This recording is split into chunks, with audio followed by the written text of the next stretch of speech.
Ladies and gentlemen, welcome back to Uniquely Unqualified Podcast Take Two. One subject, easily consumable content. I really don't like Ilhan Omar, but we'll get to that. And before we do, don't forget, like and subscribe. Thank you very much. So, this bitch, I have said on a few occasions in front of this camera that I don't believe that if you are foreign born, you should be able to run for government in the United States of America. Hate me all you want for that. It's my opinion. I don't think that we would have a lot of the problems, the infiltration as it was. They're even they're investigating Jayapal. Like Jayapal is under investigation for treason right now because she's been going around using government money essentially to thwart Trump's rhetoric and potential actions regarding Cuba. And that is just, unfortunately, it's the definition of treason. You are a sitting elected official directly trying to undermine the intent of the commander-in-chief, colluding with known enemies of the state. That's treason. So, and it ain't a Republican doing that. So you got the Jayapals, you got the Omars, you got the Mamdanis, you got the AOCs. Now AOC, born here, but just, classic dipshit. So be careful who you vote for.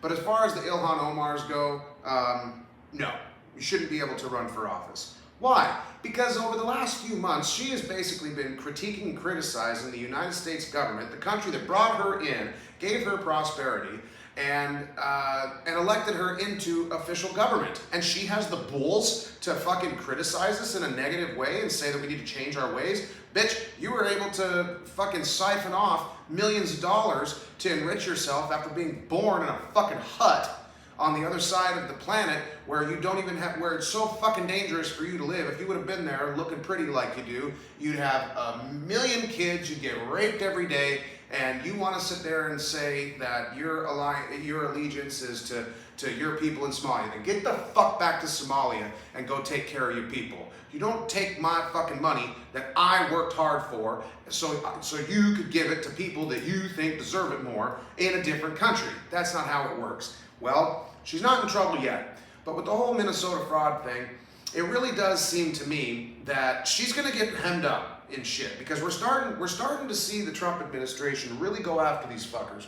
You just saw all the gerrymandered maps just get ruled under the Voting Rights Act as unconstitutional, and when you look at those state maps, it really makes me wonder, like. So first of all, they've been that way for many, many years, illegally.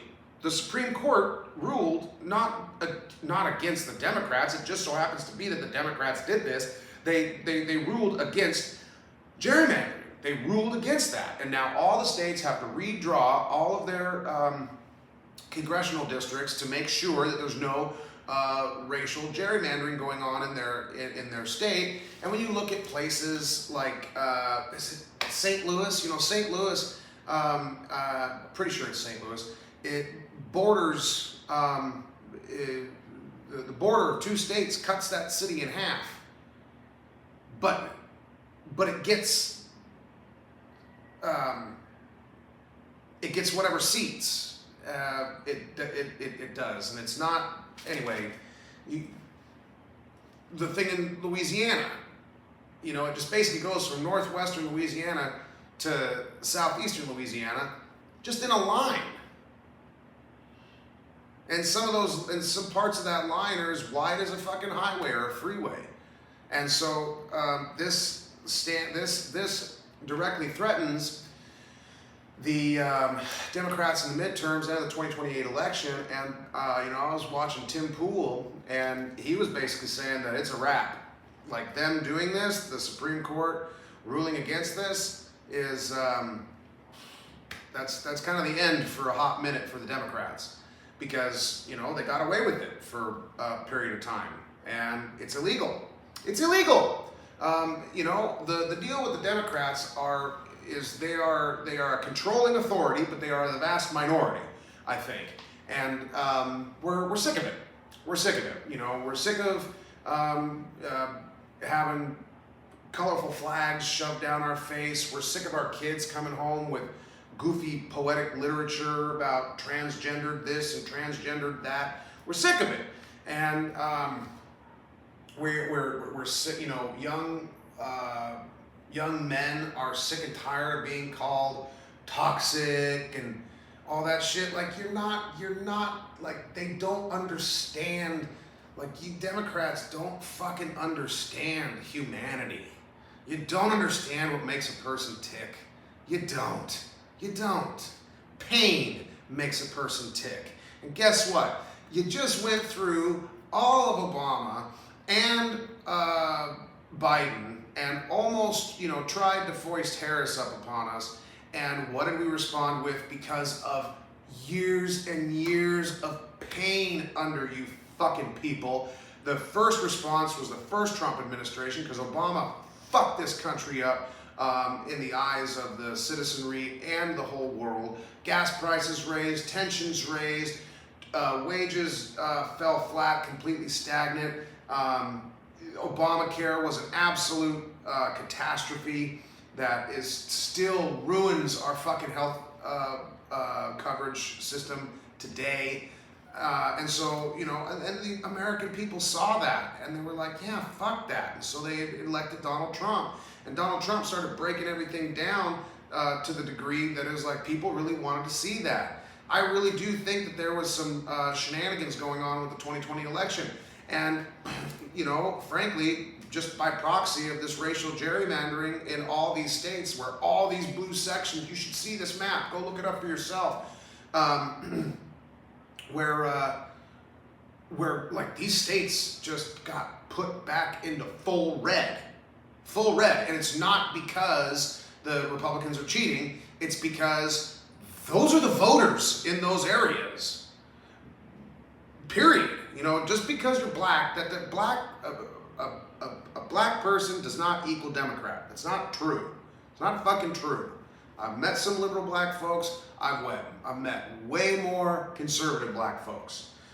Here's a good one to really follow and introduce. If you want to, if you're one of these liberal folks that think that these that the black population is so fragile and we need to care for them and stuff, like that's racist. That's fucking racist, because you're saying that just because of the color of their skin, they don't know how to get an ID. They don't know what a computer is. They don't know how to do a good job. That's what you're saying.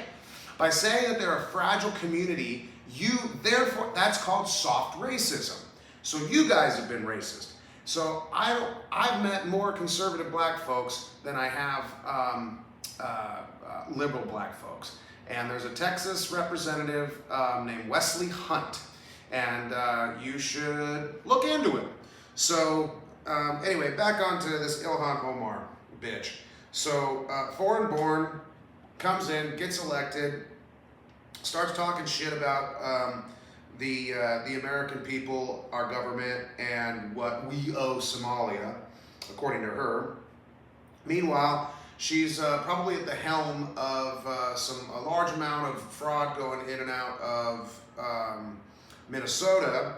And so right now she has not been indicted, but she's been subpoenaed, hasn't shown.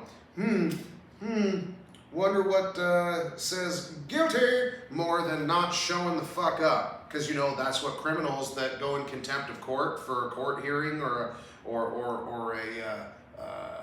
a warrant, you know, a warrant will go out for your arrest if you don't show up in court. That's what the fuck she did. She didn't show up. It's just not criminal yet. So the whole thing with Ilhan Omar, she's being investigated right now regarding the Feeding Our Future nonprofit or whatever the hell it is, to the tune of $250 million during COVID-19. So this isn't like she's doing it right now. It was over the whole COVID thing. And what a better time to do it when everybody's in an uproar and money is just literally the U.S. government was just hemorrhaging money during COVID-19. And what did the American people get? $2,000, and that's if you filed your taxes. Mind you, folks, if you didn't file your taxes, you didn't get that fucking check. Anyway, so feeding our future, $250 million during COVID-19. Then she was subpoenaed and to show up and turn over documents. She did neither of those things. Big no-no, in my humble opinion. And for anybody else, for anybody that would want to say, well, she's probably scared. Good. That's the point. She should be scared. She should be shitting her britches. She should be so fucking scared that she should have a goddamn plane ticket booked for Somalia tonight. That's the point. Well, we don't want to have tolerance for these people. We don't want to find a reason to make it okay and do mental gymnastics to be like, oh, this poor Somali woman. Man, fuck that bitch. She's married to a rich white guy. And then she wants to turn around and talk shit about white people, white men. Meanwhile, you're getting dicked down every night by a fucking goofy looking white dude who's got money. Anyway, and then here's another thing that is just, this one blows my fucking mind, is her accounting error, right? So what, a week ago, however long ago it's been, Ilhan Omar had put on, whatever piece of paper that these people disclose their financials on. She's claimed to be worth $90 million or $30 million. $30 million. And then after all this fraud stuff and the subpoenas come out, she changes that document to say $90,000. Wow, what an error. Might want to fire that accountant, wouldn't you? Because, accountants go to school for years to make mistakes like that. Huh. What? Just a silly little mistake. I guess 30 million. And I guess if you could, K looks like an M sometimes if you're fucking drunk enough. And 3 goes into 9, and so we can do some mental gymnastics about trying to think about how it was just an accounting error. It was 90,000. No, not 30 million. Folks, if you're falling for that, you are retarded. You're retarded. And if you're a Democrat and you want to come to the defense of this horrible piece of shit that has infiltrated our government and our way of life, the more and more I've been doing these little recordings, and look, folks, this is all opinion stuff. This is all opinion. I don't do major deep dives on a lot of these things. I go to some really good sources. I get some, I get some cream off the top of the shit. I taste the icky stuff in the bottom, and I think about it for a hot minute, and I come over here and I press record, and I tell you what I think about it. And I go over these things day by day by day by day, and I'll change my fucking opinion if I get something new that comes up that makes me change my opinion. But fuck this lady. Fuck her and fuck her husband, and they need to go. She needs to go straight to jail. If she illegitimately took a fucking penny from the United States taxpayer, from the taxpayers of Minnesota, she needs to go to jail. I do not want to see apologies. I do not want to see resignations. I want to see jail. Go to jail, you treasonous cunt. You came in here and you tricked us, and we're going to make an example out of you. And do that, damn it. It's kind of like the thing about, cutting off a hand if you steal an apple. You only got one more hand left. You going to steal another apple? Bet not. Hey, Bob, what'd you do? I stole an apple that cut my hand off. Oh, fuck me, man. I'm hungry, but I'm not going to steal an apple because I need both my hands. Because that's how fucking human beings work. We respond to pain. We respond to pain. And so all these fucking assholes that have just